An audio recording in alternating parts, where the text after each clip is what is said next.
13 ya, 13 kita akan belajar tentang aplikasi etika dalam praktek kebidanan. Kalau yang kemarin itu sudah selesai ternyata yang slide terakhir sampai slide terakhir ya. Ini adalah slide yang baru. Slide yang baru kita akan mempelajari mengenai aplikasi etika dalam praktek. Karena dari kemarin kita sudah belajar mengenai beberapa teori yang sudah kita kupas ya satu persatu. Nah, akhirnya sekarang kita belajar bagaimana cara mengaplikasikannya. Mengaplikasikannya itu atau menerapkan kepada pasien, ya. Nah, nih, pelayanan kebidanan yang dilakukan oleh seorang bidan sebagai provider kesehatan harus kompeten dalam menyikapi dan mengambil keputusan yang tepat untuk bahan tindakan selanjutnya sesuai dengan standar, asuhan, dan kewenangan bidan. Ya, jadi kita sebagai tenaga kesehatan ini sebenarnya bisa disebut dengan provider, ya, tapi khusus di bidang kesehatan. Oke, nah di sini provider itu untuk apa fungsinya? Kan sebagai pelayan ya, Dik ya. Nah, di situ harus sesuai dengan standar atau kompetensi si tenaga kesehatannya tersebut. Kalau dia lulusannya kebidanan, ya berarti dia ranahnya di kebidanan, ya. Lulusan keperawatan, ya berarti ya di keperawatan. Cuman kebanyakan kalau di rumah sakit itu ada untuk penugasannya ruangan itu biasanya ada rolling. Supaya apa? Supaya para medis itu bisa saling membantu. Karena sebenarnya kita apalagi di ruang bayi deh itu butuh sekali yang namanya perawat, ya. Nah, biasanya apalagi di ruang NICU itu bukan melulu hanya bidan, tidak. Malah yang dibutuhkan adalah perawat. NICU, tahu NICU enggak? NICU itu ruang perawatan intensif untuk bayi. Kalau orang dewasa itu ICU itu loh. Ya, kalau untuk bayi kan namanya NICU. Di situ malah yang lebih dibutuhkan itu malah perawat. Ya. Nah, tapi juga tetap ada bidannya, ya. Tetap. Kemudian kalau untuk di ruang keperawatannya baru di situ. Makanya di mix bayi itu nggak hanya bidan aja isinya. Jadi di situ juga ada perawat yang ditugaskan. Nah, jadi sama kita bisa saling membantu ya. Nah, karena kalau di rumah sakit itu sudah secara global dan yang jelas sudah masuk di rumah sakit besar itu ya atas indikasi tertentu. Kecuali kalau rumah atau klinik kecil itu beda lagi. Ya, nah karena kalau sudah masuk rumah sakit itu jelas kompetensinya sudah standarnya lebih karena pasien biasanya keadaannya kan khusus atau gawat darurat dan butuh penanganan yang lebih intens, ya. Kemudian bedanya dengan moral dan juga etika, penerapannya bagaimana? Kalau moral ya penerapannya itu lebih menunjuk pada perbuatan yang sedang dinilai. Sedangkan etika dipakai sebagai kajian terhadap sistem nilai yang berlaku. Ya, kalau etika itu kalau orang ilmuwan bilangnya itu dia filsafat moral. Jadi bentuk dari inti itu nggak jauh-jauh beda, moral sama etika tuh nggak jauh beda, hampir sama.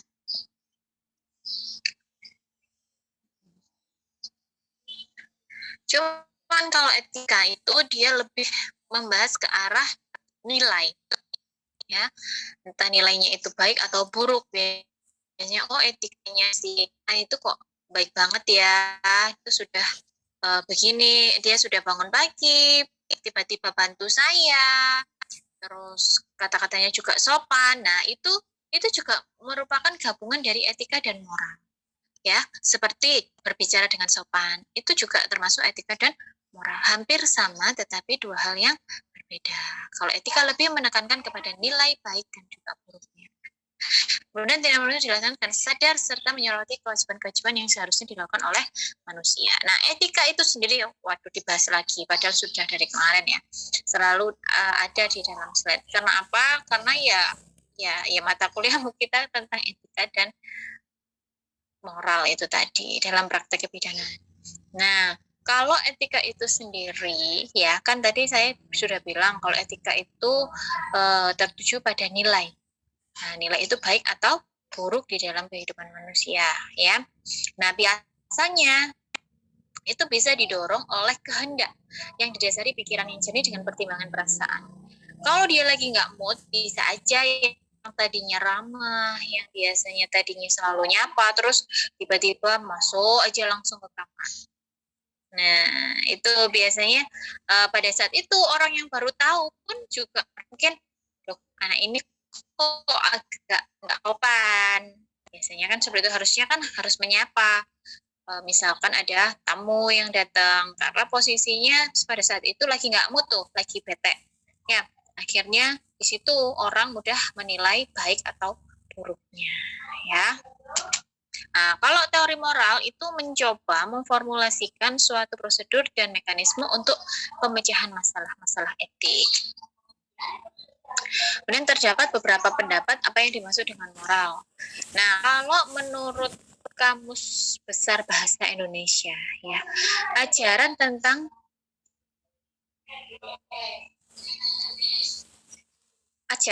baik buruk yang diterima umum mengenai akhlak. Akhlak itu juga ada baik buruknya juga, ya. Begitu juga dengan budi pekerti. Kondisi mental yang mempengaruhi seseorang menjadi tetap bersemangat, berani, dan juga disiplin. Kalau menurut ensiklopedi, ya, di pendidikan,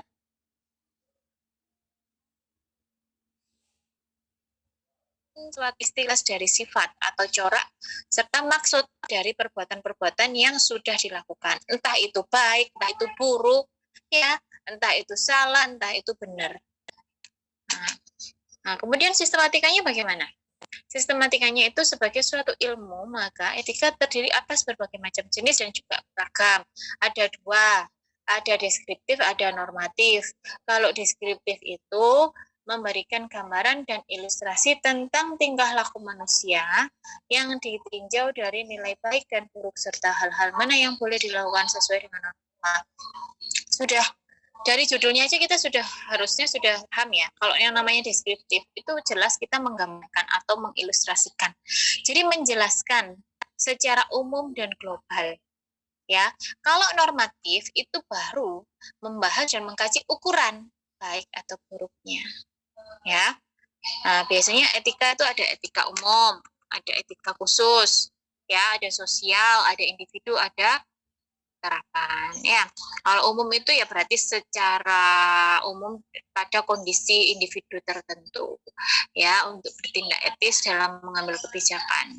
Kemudian kalau khusus itu terdiri dari etika sosial atau etika individu dan etika terapan. Oke, kalau sosial itu berarti menekankan tanggung jawab sosial dan hubungan antar sesama aktivitas. Biasanya contohnya kalau etika sosial ini Bu Bidan dengan masyarakat. Kalau khusus Bu Bidan dengan puskesmas, itu contohnya.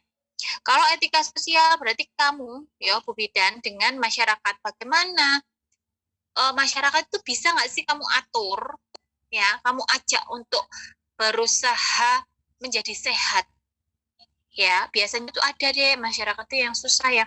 Aduh, ngapain sih Bu Bidan ini repot-repot aja. Kok yang harus kita begini, kita begitu, harus A, B, C, D.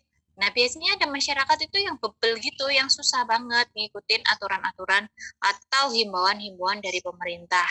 Ya, tapi bagaimana caranya kita menarik perhatian mereka?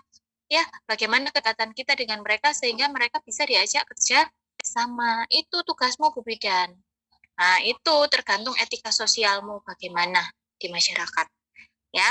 Nah, kemudian kalau etika individu itu urusannya dengan dirimu sendiri.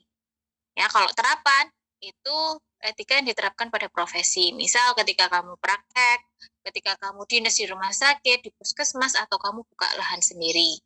Tuh. Nah, ini di tab MPR ya 2001 dulu itu sudah ada peraturan yaitu tentang etika kehidupan berbangsa. Yang namanya berbangsa itu kan keseluruhan ya, Dek ya. Mulai dari A sampai Z. entah itu sosial, entah itu politik, entah budaya, entah pemerintah, atau ekonomi, hukum, pokoknya semua lini yang ada di negara Indonesia ini. Itu semuanya sudah diatur di TAP MPR nomor 6 tahun 2001. Ya, sudah lama sekali itu sudah diatur. Makanya setiap pelanggaran etik itu pasti ada hukumannya. Mungkin pada saat pelajaran saya dulu juga sama D3 tuh aduh kok ada pelajaran yang membosankan. Saya nggak suka pelajaran yang suka baca-baca gitu ya Dek ya. Saya tuh lebih suka yang terapan, jadi lebih suka yang praktisi. Jadi lebih ke arah praktek saya suka. Terus kalau baca-baca peraturan gitu tuh muales banget. Kemudian saya sadarnya ketika sudah lulus. Ketika sudah lulus itu ternyata begitu banyak aturan yang bisa melindungi kita dan bisa membahayakan kita kalau kita tidak tahu. Ya, itu saya sadarnya ketika baru lulus. Karena saya males, saya memang orangnya males baca. Kan maksudnya males baca peraturan itu kan panjang ya, Dek ya. Kayak kemarin kamu saya suruh baca hak dan kewajiban paling ya enggak kamu baca sekarang. Ya. Nah, itu karena apa? Saking banyaknya poin yang ada di tulisan-tulisan itu, di buku-buku tersebut. Nah, akhirnya saya menyesal, waduh dulu waktu sekolah kenapa nggak saya rangkum ya peraturan yang memang itu penting untuk ketika saya praktek, ketika mungkin saya mau ikut orang di lahan, ketika saya mau di rumah sakit, atau ketika saya mau buka praktek sendiri. Itu ada peraturan dan perlindungannya sendiri. Ya, tuh. Kemudian fungsinya apa? Etika dan moral dalam pelayanan kebidanan, yaitu menjaga otonomi dari individu, khususnya bidan dan klien, menjaga kita untuk melakukan tindakan kebidanan, ya, dan bisa mencegah dari tindakan yang merugikan atau membahayakan orang lain. Karena kalau kita sudah melakukan hal yang merugikan dan membahayakan orang lain, sampai hilangnya nyawa, wes urusannya panjang sekali. Makanya hati-hati, ya. Aturan itu harus diperhatikan, ya. Jadi baca, benar-benar baca, jangan sampai menyesal seperti saya dulu. Jadi baru lulus itu baru baca, baru mau baca itu saya baca satu persatu. Waduh, ternyata juga ini aturan-aturan ini bagus gitu loh buat melindungi kita sendiri sebenarnya. Ya, makanya jangan terlambat mumpung ini masih kuliahnya. Nah, mungkin membosankan memang. Ya, saya tadi habis ngajar objin, habis ngajarin cara nolong persalinan dengan alat dan lain sebagainya, seru karena ada pantumnya. Nah ini kan baca doang, pasti kamu ngantuk ya kan. Nah tapi ini penting gitu loh buat landasan hukum ketika kamu nanti bekerja. Makanya jangan dilupakan ya intinya ya. Tuh. Kemudian jaga privasi setiap individu. Ini wajib hukumnya untuk tenaga medis, entah dia dinas dimanapun. Nggak boleh memberikan data pasien ke siapapun yang tak. Walaupun dia mengaku kalau dia adalah keluarganya. Jangan. Oke. Kayak di sini, di WHN ini kan banyak yang dari NTT, NTB, atau dari manapun ya, Indonesia Raya, itu mesti ada ngaku, oh itu kakak saya. Ternyata setelah saya pahami, ternyata yang namanya kakak itu berasal dari satu daerah. Nah, seperti itu tuh nggak bisa juga ya. Jadi yang namanya saudara atau saudara kandung yang berlaku untuk kita ya. Jadi saudara kandung yang berada di satu kakak itu. Jadi bukan kakak atau adik yang satu daerah, ya. Kayak misal saya dengan teman saya kalau di rantau jadi kakak adik gitu kan contohnya. Nah itu kan bukan saudara, itu bukan saudara, maksudnya bukan saudara sedarah gitu loh, hanya saudara satu asal ya, satu tempat asal seperti itu. Kemudian mengatur manusia untuk berbuat adil dan bijaksana sesuai dengan porsinya. Nah, tuh. Nah, kemudian dengan etik ini kita bisa mengetahui apakah tindakan itu bisa diterima dan juga apa saja alasannya. Kemudian mengarahkan pola pikir seseorang dalam bertindak atau dalam menganalisis suatu masalah. Nah, itu juga bisa kamu berpatokan, nggak bisa mengambil keputusan itu secara sepihak. Jadi, pola pikir ya, dalam bertindak atau menganalisis suatu masalah itu kamu harus jeli. Kamu ada kasus perdarahan. kemudian nggak ada kontraksi, misal ya pasiennya. Kamu bingung, dia tanya, Pak, aduh apa ya ini, kenapa ya, bingung. Nah, itu makanya ketika sudah berhadapan dengan pasien yang tadinya pintar itu karena dia tidak bisa mengontrol emosi dan psikisnya, itu biasanya akan mudah goyah. Ya, mudah goyah itu bingung. Padahal itu mudah sekali. Yang seperti itu adalah mudah, tapi ketika dalam kondisi gawat darurat, kita bingung sendiri, akhirnya untuk mendiagnosa juga tidak tepat. Ya. Nah, akhirnya tidak bisa menghasilkan tindakan yang betul. Dia mendapatkan informasi tentang hal yang sebenarnya atau memberikan petunjuk terhadap tingkah laku manusia antara baik, buruk, benar, atau salah sesuai dengan moral yang berlaku. Ini juga ada hubungannya dengan peraturan. Kemudian juga ada fasilitas atau proses pemecahan masalah. Mengatur hal-hal yang bersifat praktek. Dan mengatur tata cara pergaulan baik di dalam tata tertib masyarakat maupun tata cara di dalam organisasi profesi. Di organisasi profesi nanti kan namanya IBI ya, Dek, ya, Ikatan Bidan Indonesia. Di situ ada peraturan masing-masing di yang tempatnya sendiri. Ya, kamu ikut IBI mana? Kamu ikut IBI Malang apa ikut IBI di daerahmu, itu juga peraturannya. Kalau secara global sama, tapi biasanya setiap daerah memiliki ciri khas atau aturannya sendiri. Ya, kemudian selanjutnya mengatur sikap atau tindak tanduk orang dalam menjalankan tugas profesinya yang biasa disebut dengan kode etik profesi. Makanya Bu Bidan itu harus pandai-pandai menjaga tindakannya dan ucapannya, ya. Tuh.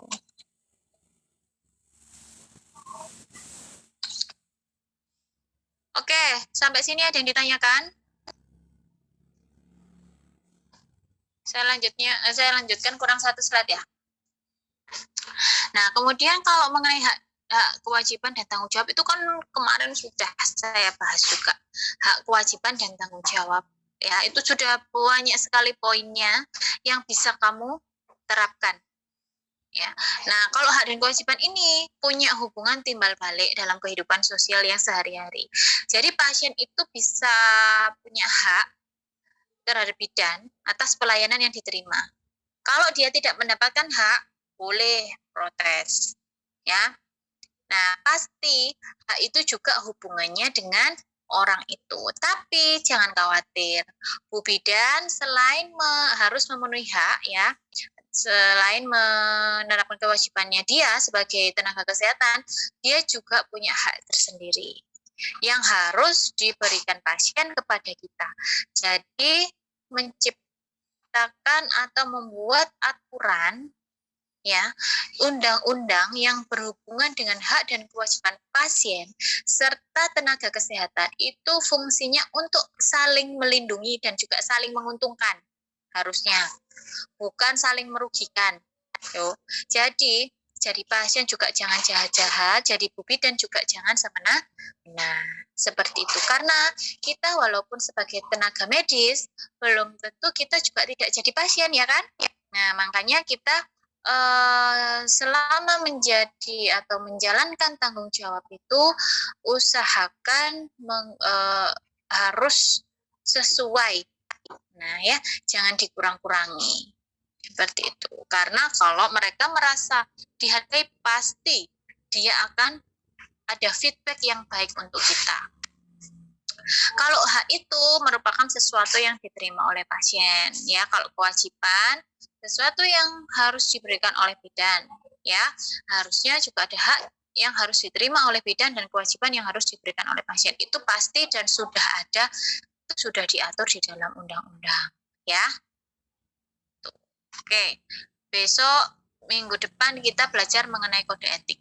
Kita lanjutkan slide berikutnya untuk minggu depan, ya. Silakan kalau mau ada yang bertanya.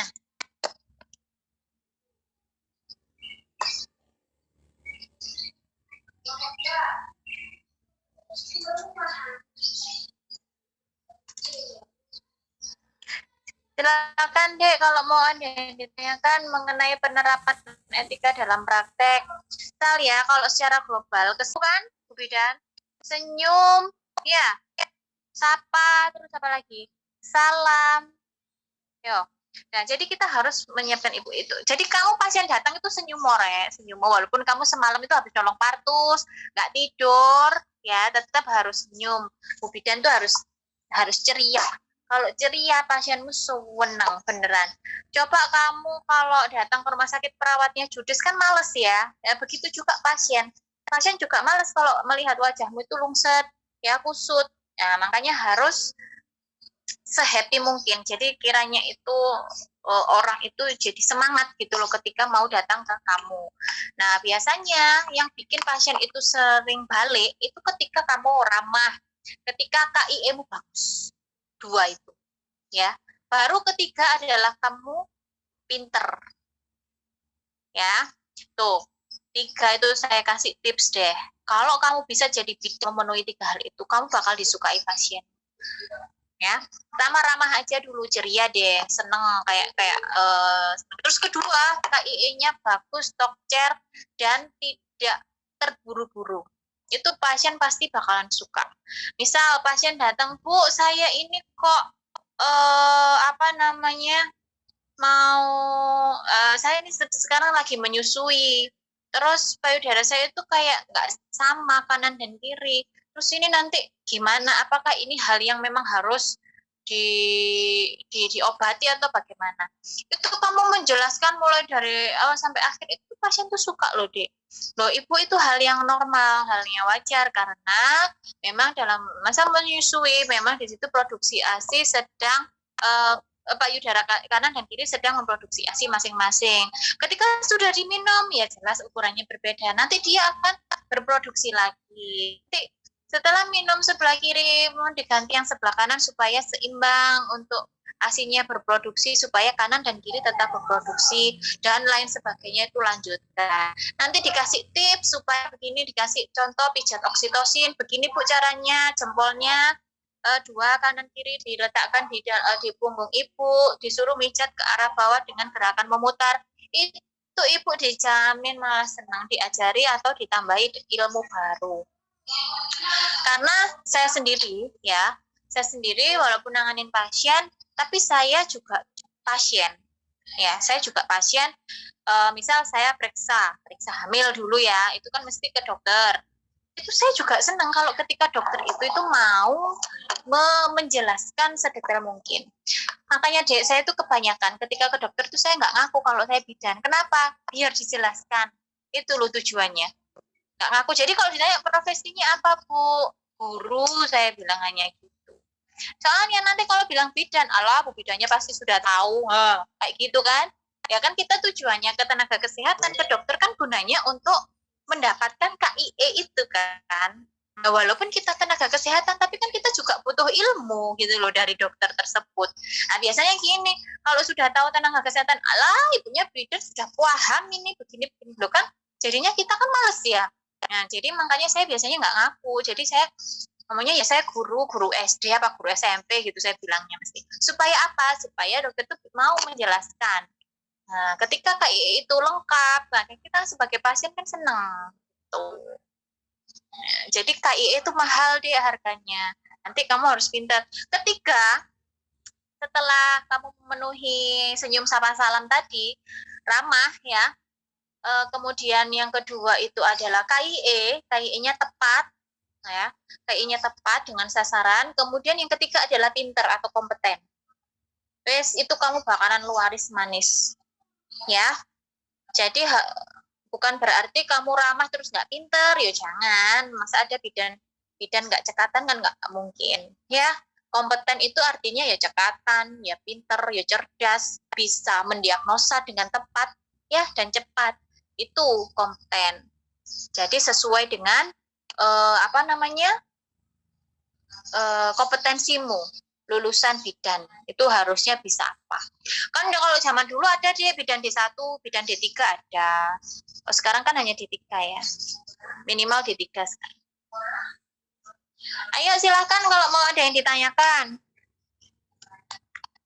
Bu, saya mau bertanya. Yuk. ini kan koneksi saya terputuskan Bu ya. Terus habis itu gimana cara kita menyikapi kalau ada klien, kan kalau di lapangan itu kan kliennya itu kan macam-macam gitu ya Bu ya, karakteristik orang. Nah terus gimana cara kita itu sikap yang tepat ketika seorang klien itu kayak apa ya namanya, kalau kita kasih KIE dia itu menyanggah gitu loh Bu. Oke, itu benar. Terus itu gimana? Oke, pertanyaan bagus. Itu pertanyaan yang sangat berlaku di era saat ini. Karena apa? Pasien itu sudah pinter, Dek, karena kemajuan teknologi. Semuanya sudah punya HP yang bagus-bagus, Android, dia sudah bisa browsing, dia punya Instagram, punya gosip-gosip, dan lain sebagainya, yang bisa digunakan untuk menyangkal kita. Nah, tapi tetap mereka kan nggak punya ilmunya, nggak punya ilmu patennya. Jadi kamu tetap harus bersikap bijaksana. Itu banyak. Sampai sekarang pun saya juga masih menemui orang dikasih tahu imunisasi, contohnya pasien saya imunisasi. Gitu disuruh imunisasi ya angel, tahu angel lah, susah. Karena apa? Loh, sekarang saya tuh nggak mau nanti ada vaksin palsu. Dulu kan ada itu, tahu ya kalian ya, waktu ada gembar-gembar vaksin palsu dulu, itu Dek, gak mau saya Bu, ngapain nanti anak saya jadi begini. Dulu itu resikonya begini, itu kan anjuran pemerintah itu mewajibkan vaksin itu. Ujung-ujungnya juga dipalsu. Nah, kayak gitu gimana coba ya. Nah, itu sudah kita jelaskan. Makanya kita harus lebih pintar dari mereka, Dek. Kamu juga harus ikut gaul, lebih gaul dari mereka. Mereka punya sosmed, kamu juga harus punya sosmed. Tapi bukan hanya sosmed yang sebagai apa aja, tapi tetap untuk mencari ilmu juga, mencari informasi. Coba jelaskan misal dengan cara vaksin Ibu, vaksin yang palsu itu berasal dari vaksin yang ada di dokter spesialis anak. Ya, dan dokter spesialis anak itu pemasokannya sudah di luar kendalinya Dinas Kesehatan. Ya, nah, kalau Ibu ragu, Ibu boleh imunisasi di kami bidan yang di bawah naungan Dinas Kesehatan dan Profesi IPI atau di bidan di puskesmas. Itu sudah dijamin original karena melalui proses pengecekan dari Dinas Kesehatan dan juga puskesmas. Jadi nggak mungkin vaksin yang datang dari kita adalah vaksin yang itu kan vaksin yang palsu itu kan vaksin yang mahal-mahal tuh yang harganya 1,5 juta, harganya 800. Nah, itu kan di luar kendali kita. Kalau kita kan imunisasi wajib dasar lengkap yang difasilitasi oleh pemerintah yang jelas sudah dilakukan screening. Langsung pasiennya tuh diem 1000 bahasa. Oh iya Bu, berarti yang kemarin berita yang saya baca ternyata itu vaksin yang ini. Nah, jadi mereka itu pengetahuannya, mereka tahu, mereka pinter, tapi ada beberapa yang mereka tidak tahu. Nah, kamu itu harus tahu dulu lebih dalam dari mereka. Jadi kan mereka hanya melihat dasarnya aja toh kalau seperti itu. Nah, mereka tuh ngeyelnya itu ya karena berdasarkan apa yang mereka lihat di dunia luar itu biasanya. Tapi kan secara teori, secara detailnya mereka belum tahu. Tetap kita yang tahu karena kita sekolah. Ya, itu kamu harus pinter. Pinternya gimana? Rajin baca. Harus up to date. Itu Bu Bidan zaman now itu tantangannya berat loh, Dik. Semua orang netizen pinter loh, punya HP semuanya. Ya,